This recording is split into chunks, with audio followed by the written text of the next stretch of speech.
Hello mga mare! Welcome to my mini vlog! Hello mga mare! Another day, another mini vlog na naman tayo for today's video session. Dahil umuwi nga ako dito sa aking lupang kinalakihan mga mare, ayan nagaya nga si kuya na mamasyal daw kami sa park. Ganito talaga mga mare kapag nakakauwi ako dito. Kasama ko nga pala yung mga pamangkin ko at saka yung tatlong bata. Paalis na rin kami niyan mga mare kasi sobrang excited na nga ng mga bata, hindi na nga mapakali.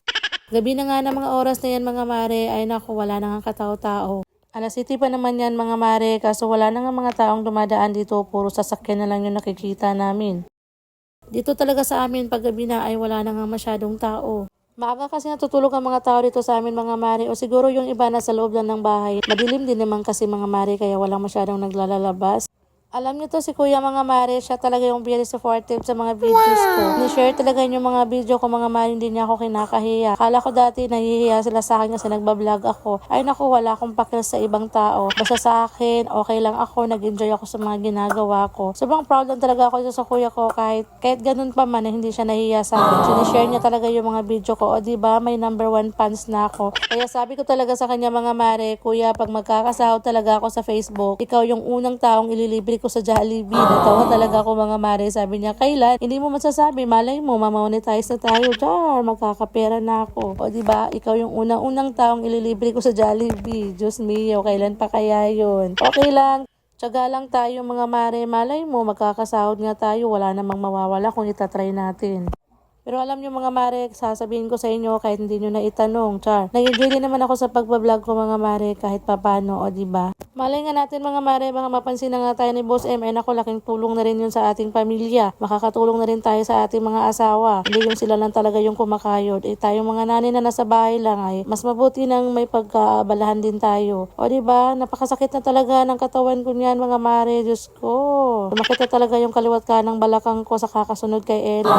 Wala talaga yung kagandahan natin nito kay Ella, char. Ayan na nga, bantay sirado nga tayo nito kay Ella mga mare. Baka kasi mapagalitan tayo ni Dada nito nang wala sa oras. Baka madapatong batang to. Naku, taas pa naman to mga mare. Diyos mio. Alam niyo naman, ang dulas talaga dito mga mare. Kaya todo bantay talaga ang nanay. Kahit masakit na talaga yung kaliwat ka ng balakang ko. Ay naku, laban talaga kasi nanay tayo. Wala, sige. Kulang pa yan. Dagdagan mo pa. Charot. Oy, Diyos ko, wag na. Tama na to mga mare. Tama na sa akin talaga tong tatlong bata. Naku, hirap na nga ako sa tatlo. Dadagdagan ko pa. Sobrang nag-enjoy talaga yung mga anak ko mga mare. Nandito na nga sila kuya. Kasama nga nila si Kimi, yung aso nilang napaka-cute. Ayan, si Kimi, napaka-cute na aso. Pero alam niyo mga mare, hindi talaga ako mahilig sa mga aso. Pero nagagandahan lang talaga ako mga mare, natatakot kasi ako. Kasi nung bata pa kasi ako mga mare, nakagat kasi ako ng aso, Diyos mio. Sobrang sakit talaga mga mare. Ang uso kasi dati mga mare, tawal. Yung lolo ko kasi mga mare noon, manggagamot, yung mga albularyo, mga ganyan. Hindi pa kasi yun uso sa dati sa amin yung mga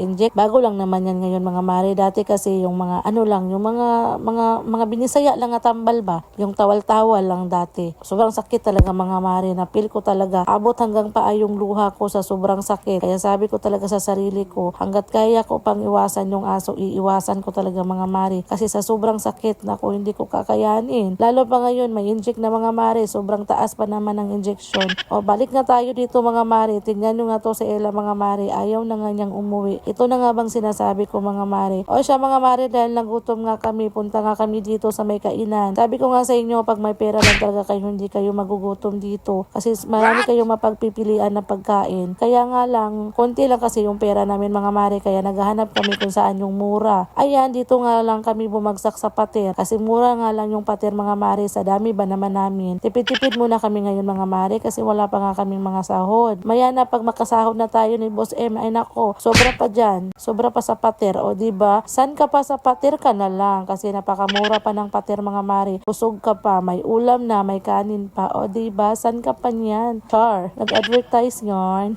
Hindi na nga lang ako kumain yan mga mare. Ako na nga lang nag-video sa kanila. Gawa ng tapos na kasi akong kumain sa bahay mga mare. Ninigurado talaga akong kumain yan mga mare, kasi alam nyo naman, dumidede sa akin si Ella. Kaya sila talaga yung pinakain ko, kasi alam kong hindi pa sila kumain. Ayun nga lang, bumili na nga lang ako ng mangga dito mga mare. mare, may mangga. Buti na nga lang mga mare, may mangga nga dito sa gilid. Mangga talaga yung hinahanap ko ngayon kasi ito talaga yung cravings ko for today's video. O diba, may halo pang ang alamang mga mare, sobrang sarap. Ewan ko ba mga mare, kapag malapit na talaga ang red blood ko, ay nako, mangga talaga yung hinahanap ng katawan ko. Charis, tingnan nyo nga to si Ella, parang nagre-red blood din. Gusto rin ng mangga. Charot. Ayaw nga niyang kumain ng kanin mga mare. Kumain na kasi siya kanina. Dumidede kasi sa akin yung batang yan. Kaya siguro.